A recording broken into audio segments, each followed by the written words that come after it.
Good afternoon.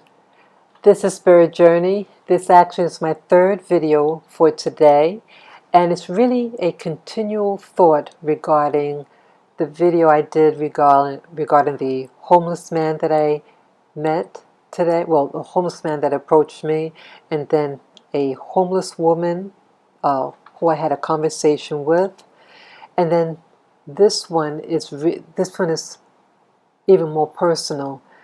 This is regarding, I kind of feel awkward, but I want to do it before I really chicken out. This one is to women out there, all men out there who are raped or molested by family members or teachers or priests or people that the child has contact with. I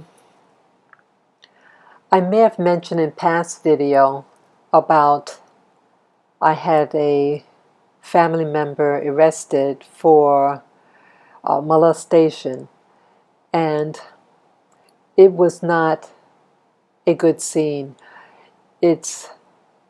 See, when you report someone and a family member, sometimes the person who notifies the authorities, that it gets backlash, and rather than getting angry at the culprit, they get angry at the person who tries to get help. And it's an awkward situation because money. The person has to support themselves. A lot of women cannot support themselves. They rely on two incomes, or maybe their spouse was the sole provider. It disrupts everyone involved, and I don't regret calling the authorities. I do regret that I didn't call sooner, but I feel badly of the victims involved, and if there were any way that I could have spared them any further pain, I would have. But things were what it was, and to this day I still feel awful. But what this video is to be about is, I don't know, I guess talking to that woman, the homeless woman who reported that she was raped. And I think she said she was raped more than, yes, she was raped in the shelter and also raped on the street. I think about my nieces and that they're living with this family member, and I recently saw those two nieces of mine. It's been such a long gap in between because now they don't live here in New York. But, okay, I'm just losing train of thought, but what I really want to say, we all have choices to make, and I don't have access to those two nieces of mine because they live out of state. I don't have their telephone number. I don't have their address. And even though they came up to New York to visit my mother, I can't really say anything. And it's a lot of politics involved. That's what I'm learning, that this family member, I think this family member was involved deeper than I thought, than just having child pornography and molestation. I think it was something more detailed, a bit maybe a part of a ring. They were last living in Long Island, New York, and I'm sorry, it's hard for me to really talk about this, but I really want to get it out while I still have the courage to put it out there. Yeah, I think that what happened is a bigger story when I tried to get the police report on, when something like this happens, when a crime happens, you could file what they call FOIL, and you do the paperwork, and they're supposed to send you the documentation. What happened. And even though I had initiated the whole investigation, I contacted the authorities to have them stop the abuse. The courts would not send me the report. They did send his mugshot, but they couldn't they refused to send me the case, the file. And they kept making excuses, and I can't remember the details, but it was just, the excuses, it was really bizarre. And I realized when that happened that it's something more to the story. It's not just a random act of looking at child pornography. He wasn't arrested for molestation because the statute of limitation ended the day that the victim was interviewed, and when they went to arrest him, it ran out that day, the statute, because she came of age that day. And so for that reason, I feel like, boy, if it was just one day earlier, his ass, excuse me, he would have been in jail. That's the only thing I really feel guilty about. If it was just one extra day. But that's a whole new story in itself. But either way, my whole point, I'm sorry to get back on track, but what I wanted to say, I don't have access to those, to talk to those girls. But one thing I can say is that I left them like a crumb trail. I left the paper trail so that when those girls come of age, they leave, if they feel like they have to leave home or something, that if they want to press charges, that I had contacted the different states that they lived in. I don't want to say what states, I mean, outside of New York, but the other states that they lived in, that I called up each of those states, the parole officers, the detectives involved here in New York, the probation office in Brooklyn where they stayed. I did everything.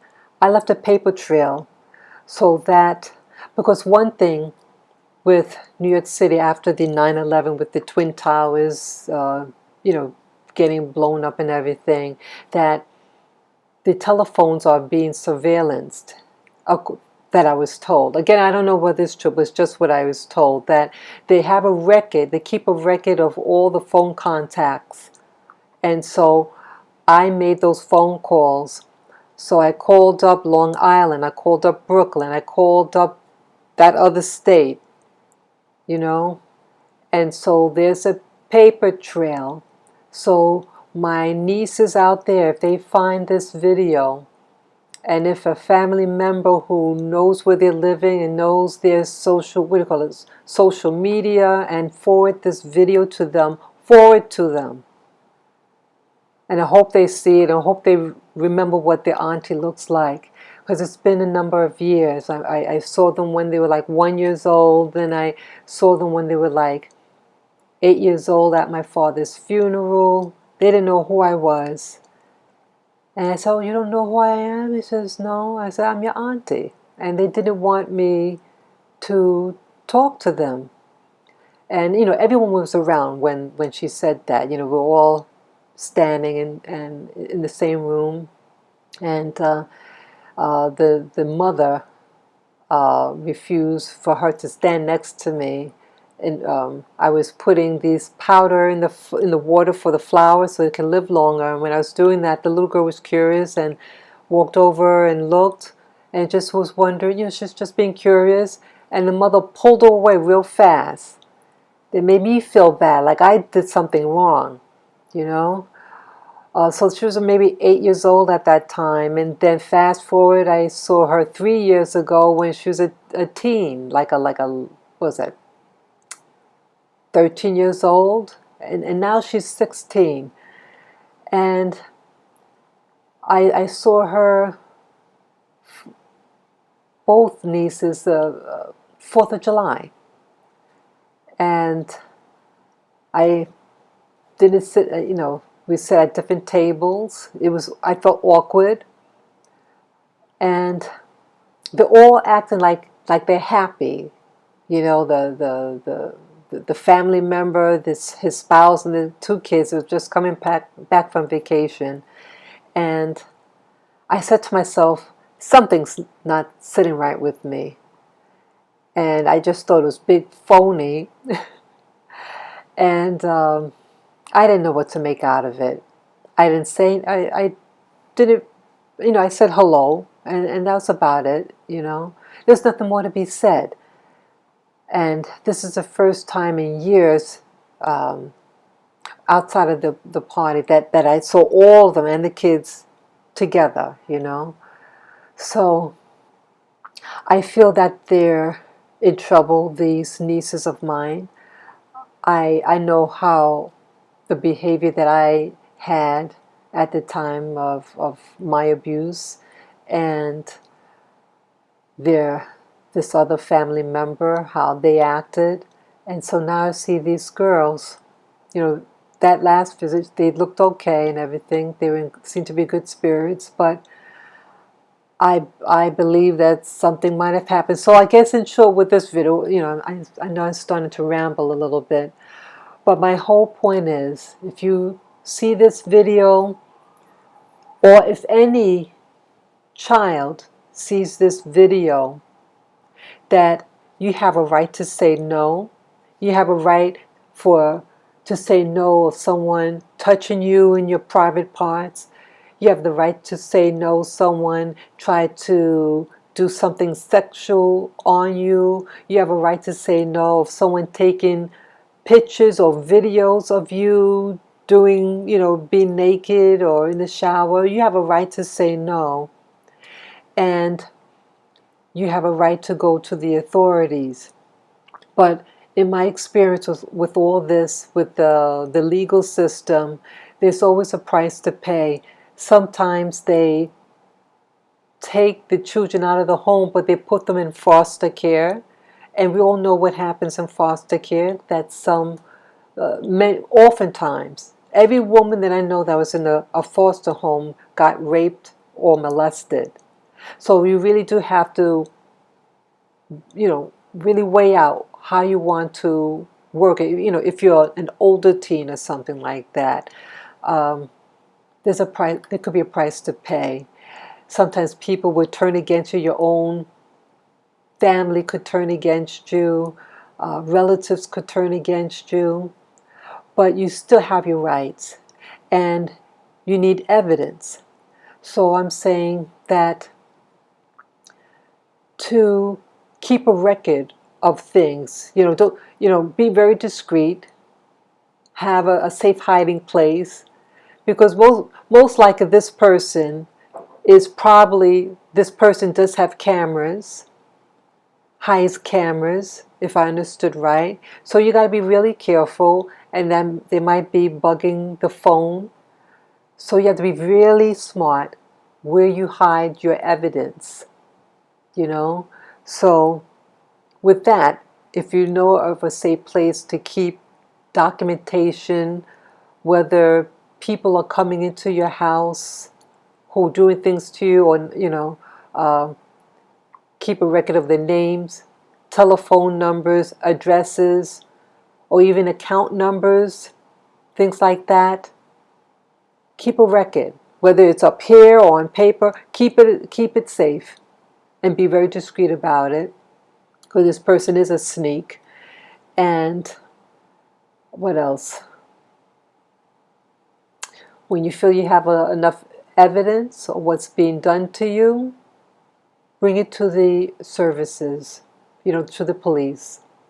You have a right to say no. And every state also have what they call a statute of limitation, which means, in short, that some crime, they can only get in trouble if it's reported within a time frame, and anything after that time frame, they cannot get prosecuted for it. The only crime that you can be prosecuted for that I know of is murder. Okay? Murder, there's no statute of limitation. You're 100 years old and you committed murder 80 years ago, you're going to jail, you know? So I am just saying that do your homework, find out about what state you're in, and other states, because if this person abused you in all those different states that you lived in, that's a crime. And each of those states have its statute of limitation, plus the state that you're living in. Do your homework, and if you could go to the library and find out when about a statute of limitation. Again, you're a minor right now, so minors are protected, and he'll go to jail. But we needed to stick, the crime, that he doesn't get away. And I tell you this, that person violated me, violated other people. He can be doing a whole slew of women. Doesn't mean just because, he could be doing people for who knows where. Some people have double life. They're doing one thing here and then they're doing something there. I'm just saying, be aware. And that certain people have things on their computers. Keep a mental note. Okay, this person has certain stuff on his computer. Keep a mental note of that.